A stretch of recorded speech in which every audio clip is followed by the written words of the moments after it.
padło takie pytanie, jakie podejście zastosować w kontekście kryptowalut, czy jest jakieś sensowne, jak to ugryźć, no bo przecież coś zaczyna rosnąć, a więc warto się tym zainteresować. W zasadzie mamy dwa podejścia, które możemy rozważyć. Uwaga, zanim je omówię, to ty musisz rozważyć w swojej głowie, jakby co jest twoim celem.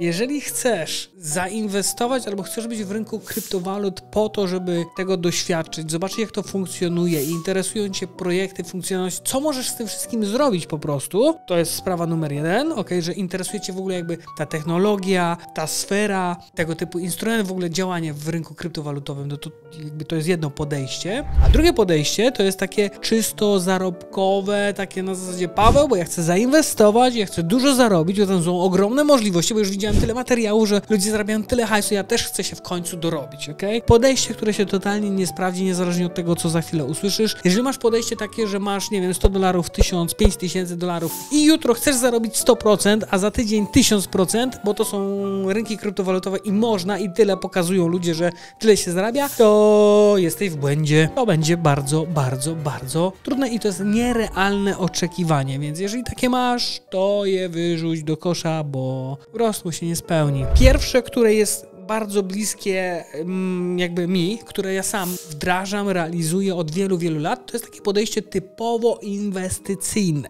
Uwaga, inwestycyjne to oznacza, że interesuje mnie, co się w projekcie dzieje, jacy ludzie go realizują, czy dowożą to, co powiedzieli, czy realizują, czy to się dzieje, czasami wolniej, czasami szybciej, ale interesują mnie bebechy, czy ten projekt jest przydatny, czy to jest jakaś wydmuszka, co ja mogę z tym wszystkim zrobić. Inwestuję, nazwijmy to trochę w wartość, bo mnie to interesuje i szukam takich projektów, które mi się po prostu podobają. Czytam, sprawdzam, analizuję, merytorycznie to oceniam. Uwaga, na podstawie swojej wiedzy, nie na zasadzie, że przeczytałem jakiś artykuł i ktoś mi z artykułu ma powiedzieć, czy to jest dobre, czy też nie. Jeżeli mi brakuje wiedzy, mogę zawsze porozmawiać, mogę poszukać informacji, mogę się wymieniać doświadczeniami, jak najbardziej tak. Więc to jest moje takie podejście. I uwaga, w tym podejściu ja stosuję taką perspektywę kilkuletnią. To znaczy nie interesuje mnie to, co się wydarzy za miesiąc, za 4 miesiące, za pół roku z tym projektem, chyba że padnie, no to oczywiście, że mnie interesuje.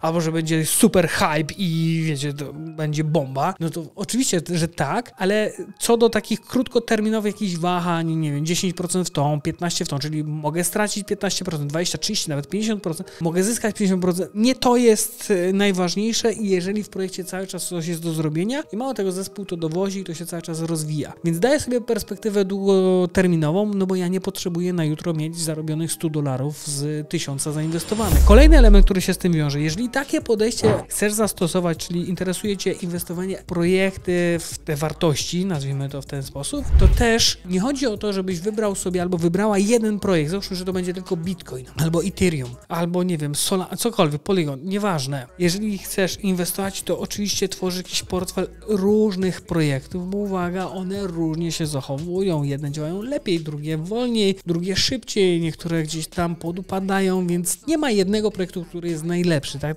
Jak ktoś coś takiego mówi, że ten projekt jest najlepszy, no to prawdopodobnie reklamuje i robi marketing tylko i wyłącznie tego projektu, więc jakby tak należy to oceniać. Na pewno nie inwestuj wszystkich swoich oszczędności teraz w rynek kryptowalutowy, bo on rośnie, bo być może przyjdzie taka koniunktura i w ogóle taki cykl wzrostowy na rynku kryptowalut i będzie można ogrom kasy zrobić, bo to ty teraz wszystko włożysz. Nie, to jest turbo głupie podejście, tego nie wolno w ten sposób robić, po prostu wszystko z głową, racjonalnie, jakaś część, ale podoświadczaj. Mało tego, żeby w ogóle być na rynku kryptowalut, no to oprócz zainwestowania, poczytania na temat kilku projektów, no jakby warto się tym poświęcać, nie wiem, 20-30 minut tygodniowo na to, żeby czytać, co się dzieje, jakie są nowinki, co się zmienia, czy coś wychodzi, czy jakieś regulacje wchodzą w grę, bo to wszystko ma później przełożenie na to, co się dzieje w tychże projektach i można powiedzieć globalnie. Drugie podejście, które znam, które bardzo rzadko, myślę, że to jest 10% mojej aktywności na rynku kryptowalutowym, max 10%, to jest to takie podejście typowo tradingowo-spekulacyjne, to znaczy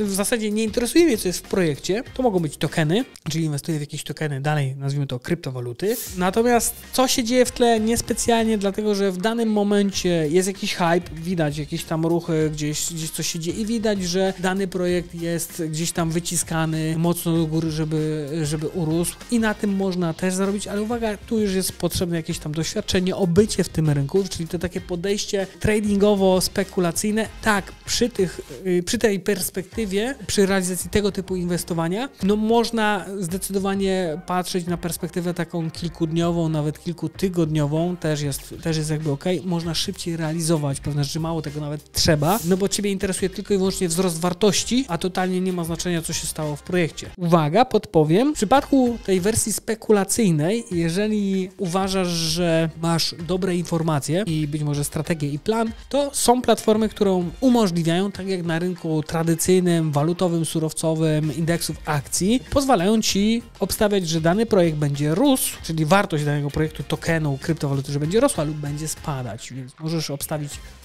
to już jest dostępne. Możesz obstawić dwa kierunki. Totalnie nie mówię, czy jeden model jest lepszy lub drugi, ale to jest takie podejście, bym powiedział, właśnie spekulacyjne. Z tym, że uwaga, jest to trudne i niestety w tym modelu takim typowo spekulacyjnym, niestety, ale większość osób sobie nie daje rady, bo trafia na no po prostu albo złe momenty, albo źle ocenia sytuację i dlatego to nie funkcjonuje, nie działa. To na pewno wymaga umiejętności. Tak, z marszu, jeżeli miałabyś zaczynać, to ten model inwestycyjny taki long-termowy jest spokojniejszy, jest czas na to, żeby zdobyć informacje, żeby się nauczyć, żeby poczytać i to podejście, tak jak powiedziałem, mi jest bliższe na rynku kryptowalut. Nie zarabiam 100,000%, 10,000%, nie wiem, w skali roku na kryptowalutach, nie, ale mimo wszystko z perspektywy lat patrzę, że to są bardzo fajne wyniki i mało tego, nawet mogę powiedzieć, że to są wyniki lepsze niż uzyskuję na przykład na tradycyjnych akcjach firm, czy to polskie to już w ogóle tragedia, ale w ogóle gdzieś tam światowych, jakby na rynku akcji ciężko mi jest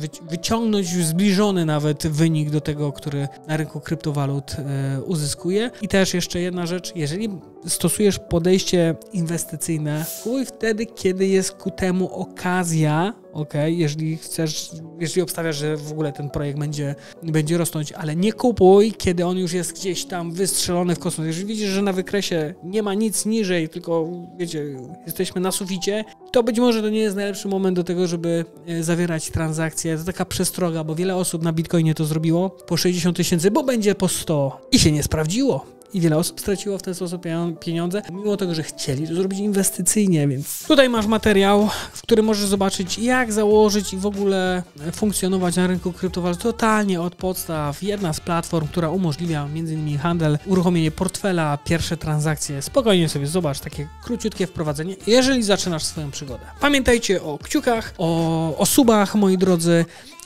i tyle.